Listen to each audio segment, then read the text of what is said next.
अस्सलाम वालेकुम नाज़रीन, मैं हूं शाह ज़ेब अली। आज मैं आप लोगों के लिए लेके आया हूं बहुत ही मज़ेदार और बहुत ही आसान घर में पूरियां बनाने की रेसिपी। जैसा कि आप जानते हैं, पूरियां तो सबको ही पसंद होती हैं, लेकिन अक्सर लोगों से घर में सही नहीं बनाई जाती। तो चलिए देखते हैं इनको किस तरह बनाते हैं, इनको नरम किस तरह किया जाता है और इनको बनाने के लिए मैदा किस तरह गूंथते हैं। तो चलिए शुरू करते हैं आज की ये पूरियां बनाने की वीडियो। बिस्मिल्लाहिर्रहमानिर्रहीम। इसको बनाने के लिए सबसे पहले तो हमें मैदे की ज़रूरत है। इस जगह पे तकरीबन हमने 5 कप मैदे का इस्तेमाल किया है। चूँकि एक वक्त में पूरियाँ बहुत ज़्यादा खाई जाती हैं, इस वजह से हम लोग थोड़ा-सा ज़्यादा ही मैदा गूँध देंगे। मैदे के बाद अब हमने इसके अंदर तकरीबन 3 से 4 चम्मच के करीब घी शामिल करना है। घी को हल्का सा गर्म कर लेना है ताकि ये थोड़ा मेल्ट हो जाए। बहुत ज़्यादा ये गर्म नहीं होना चाहिए, सिर्फ़ नीम गर्म ही हो। इसके बाद इसके अंदर तकरीबन 1 चम्मच के करीब नमक शामिल होगा।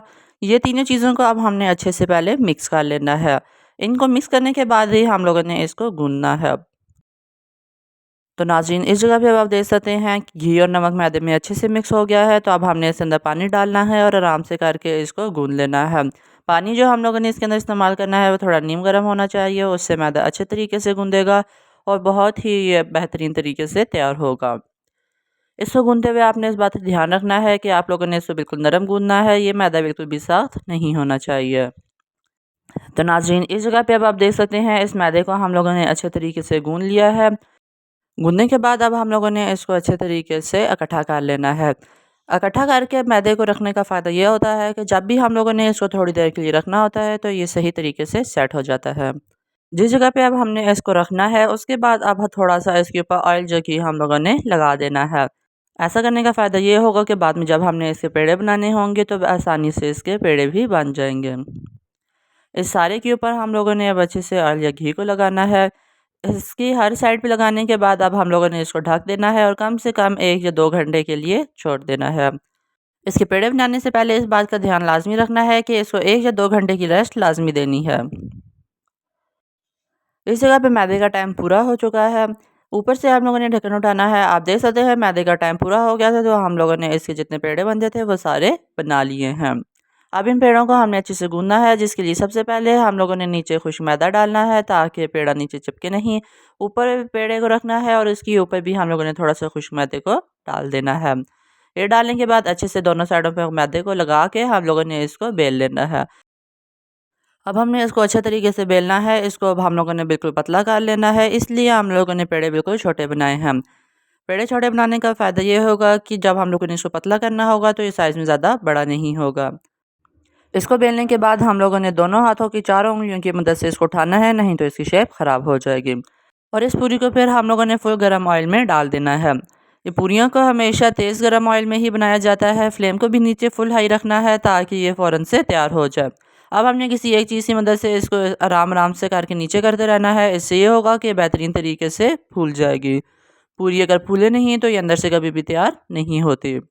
तो आप देख सकते हैं इसका साइज़ बड़ा होने लग गया है। जैसे ही इसका साइज़ बड़ा होने लग जाए, इसकी साइड को चेंज करना है और दूसरी साइड से भी इसको पका लेना है। तो नाज़रीन, आप देख सकते हैं इस जगह पे कितने अच्छे तरीके से तैयार हुई है और इसकी शेप भी कितनी मज़ेदार आई है।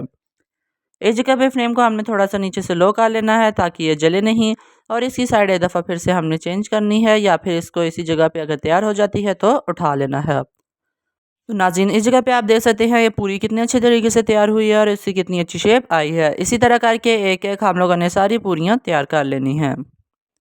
ऑयल को फिर से हम लोगों ने फुल तेज़ गरम करना है, एक पूरी इसके अंदर डालनी है और मुसलसल इसके ऊपर हम लोगों ने चमचे से नीचे करते रहना है। बहुत ज़्यादा इसको हमने ज़ोर से नहीं करना, नहीं तो ये सीधी हो जाएगी और ये टूट जाएगी। जब ये इसका साइज़ थोड़ा बड़ा होने लग जाए तो इसकी साइड को चेंज करना है और दूसरी साइड से भी इसको अच्छे से हम लोगों ने पका लेना है। इस जगह पे दूसरी पूरी भी तैयार हो चुकी है। ऑयल से हमने इसे निकाल लिया है और सर्व करने के लिए इसको रख देना है। इसी तरह करके जैसे हमने ये 2 पूरियाँ तैयार की हैं, बाकी सारे पूरियों को भी हम लोगों ने तैयार कर लेना है। बहुत ज़्यादा इनका कलर डार्क नहीं किया जाता है, इनको लाइट ही हमने रखना है। तो नाज़रीन, इस जगह पे आप देख सकते हैं पूरियाँ तैयार हो चुकी हैं। इस जगह पे आपको फोल्ड करके भी दिखा देते हैं कि ये कितनी नरम बनी है और ये कितने अच्छे तरीके से तैयार हुई है। तो इसी के साथ आज की हमारी पूरियों की रेसिपी यहीं पे मुकम्मल होती है। उम्मीद करता हूँ कि आपको पसंद आए। अगर आपको पसंद आए तो आप इसको लाइक, शेयर और सब्सक्राइब करें और नीचे कमेंट बॉक्स में बताएं कि रेसिपी आप लोगों को किस तरह की लगी। और अगर अभी तक आपने हमारे चैनल को सब्सक्राइब नहीं किया तो इसको सब्सक्राइब भी कर लें और साथ बेल आइकन के बटन को भी दबा दें ताकि आपको हमारी हर नए आने वाली वीडियो की नोटिफिकेशन टाइम पर मिलती रहे। तो मिलते हैं आपसे अगली एक मज़ेदार और डिफरेंट सी रेसिपी में, तब तक के लिए अल्लाह हाफिज़।